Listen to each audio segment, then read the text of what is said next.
Saudara-saudara pendengar setia channel ini, saya menyampaikan selamat tahun baru buat kita semua.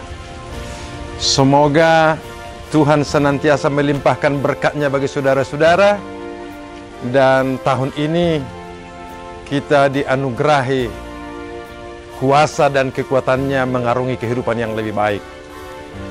Dan pada kesempatan ini saya menyampaikan mohon maaf yang sebesar-besarnya sekiranya ada ucapan-ucapan saya yang tidak berkenan di hadapan Ibu Bapak semua selama mengikuti pelayanan lewat channel ini. Tuhan memberkatimu dan terimalah salam kasih karunia dan damai sejahtera menyertai kamu sekalian. Amin. Saudaraku, di awal tahun ini marilah kita mendengar firman Tuhan yang khusus saya memilih untuk pendengar channel ini dari Ratapan pasal 3 ayat 22 hingga ayat 26 yang berbunyi demikian. Tak berkesudahan kasih setia Tuhan, tak habis-habisnya rahmat-Nya, selalu baru tiap pagi, besar kesetiaan-Mu.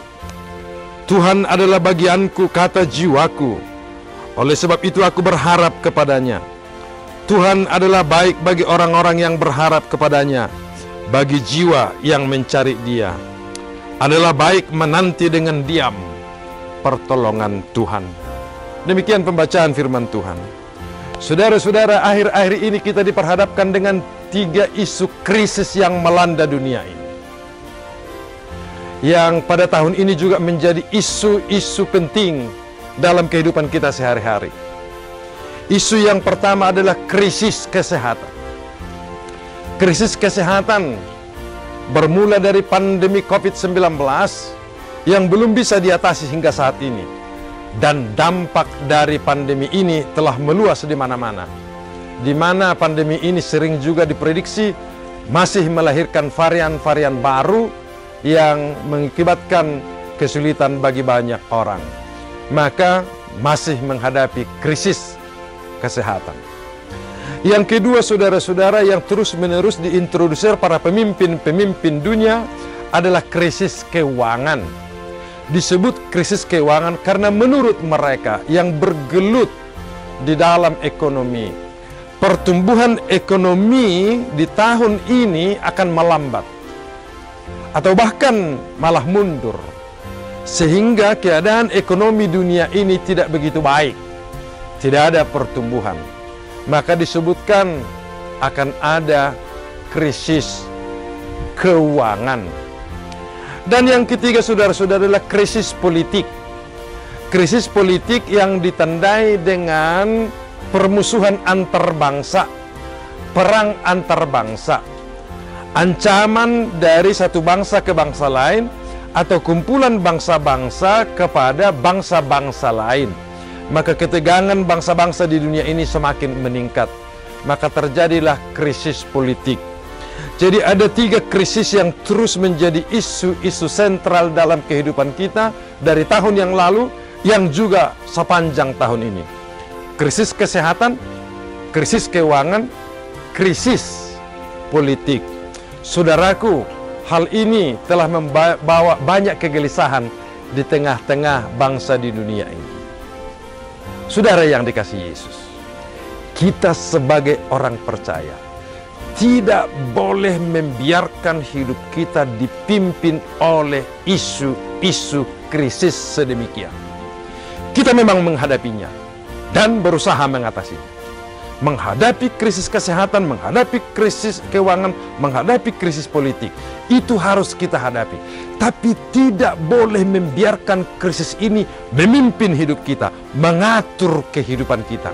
Sebab sebagai orang percaya, kehidupan kita dipimpin oleh Allah yang menyelamatkan kita, dipimpin oleh Allah pencipta kita, dan secara khusus dipimpin oleh Yesus Kristus Juru Selamat kita, yang telah mengampuni dosa-dosa kita dan memberikan kita kehidupan yang kekal. Oleh karena itu, saudara-saudara, firman Tuhan yang saya bacakan tadi perlu menjadi pegangan bagi kita dan membiarkan hidup kita dipimpinnya. tak berkesudahan kasih setia Tuhan, tak habis-habisnya rahmat-Nya. Apapun yang terjadi di dunia ini, saudara-saudara, maju atau mundur, dalam suasana krisis atau suasana nyaman, kasih setia Tuhan itu tidak pernah habis. Kasih setia Tuhan itu, rahmat Tuhan itu selalu hadir dalam kehidupan kita. Tidak pernah habis dan tidak pernah berhenti. Sebab kasih setia Tuhan tidak ditentukan oleh musim. Kasih setia Tuhan tidak ditentukan oleh keadaan. Tetapi kasih setia Tuhan itu adalah kesetiaan Tuhan semata-mata yang selalu hadir di dalam kehidupan kita. Dan untuk merasakannya, saudara-saudara, selalu baru tiap pagi besar kesetiaanmu. Kasihnya tetap tidak pernah berubah, rahmahnya tetap tidak pernah berubah, tetapi kasih setia dan rahmat itu selalu baru, selalu dibaharui tiap pagi, saudara-saudara, tiap pagi.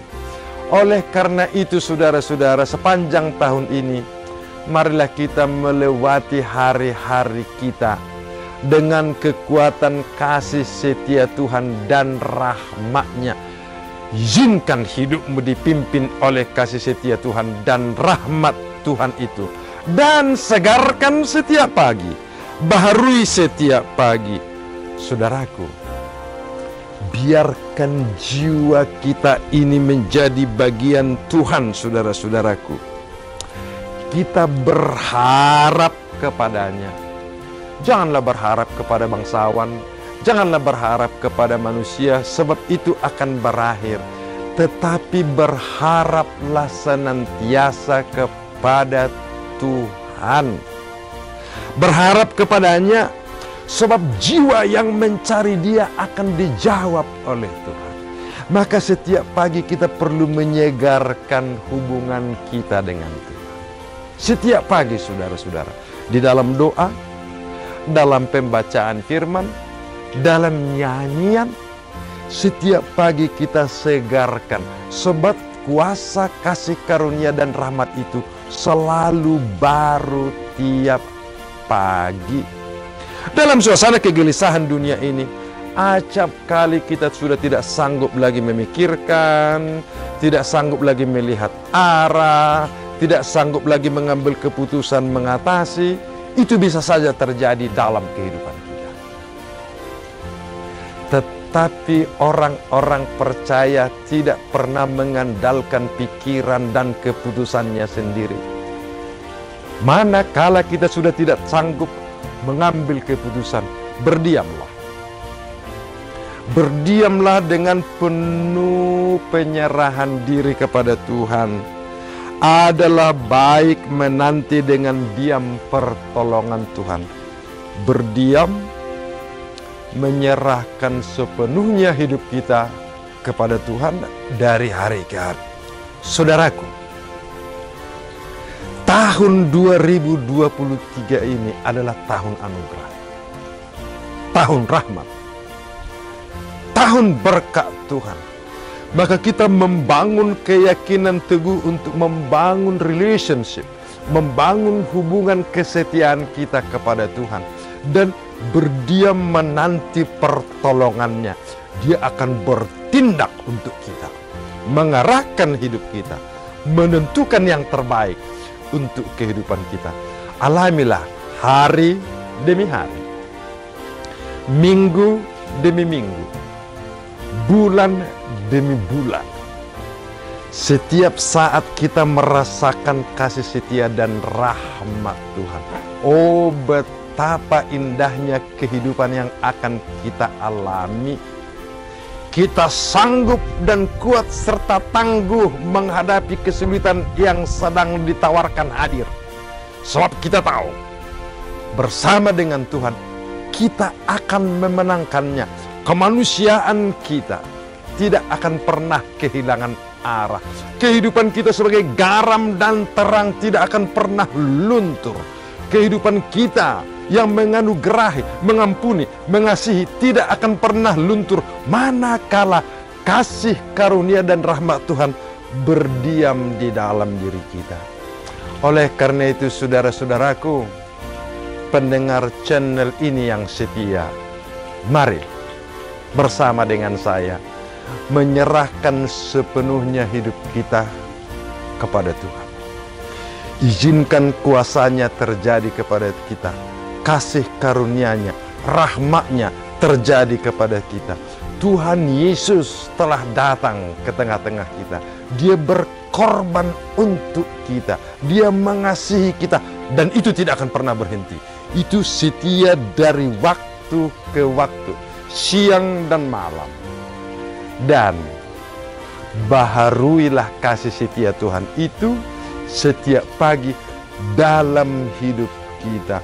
Memohon pertolongannya, memohon kekuatannya, memohon penyertaannya terjadi atas kita, supaya hidup kita mengalir menjadi berkat bagi orang lain, mengalir menjadi penyejuk bagi orang lain. Jadi hidup kita bukan untuk diri kita saja lagi, tetapi hidup kita di tengah-tengah krisis kesehatan, di tengah-tengah krisis ekonomi, di tengah-tengah krisis politik dunia, saudara dan saya menjadi berkat bagi orang lain karena kasih setia dan rahmat Tuhan ada dalam diri kita. Tuhan menyertaimu sepanjang tahun ini, menunjukkan kuasanya terjadi atas hidupmu, atas hidupku, atas hidup kita semua. Amin.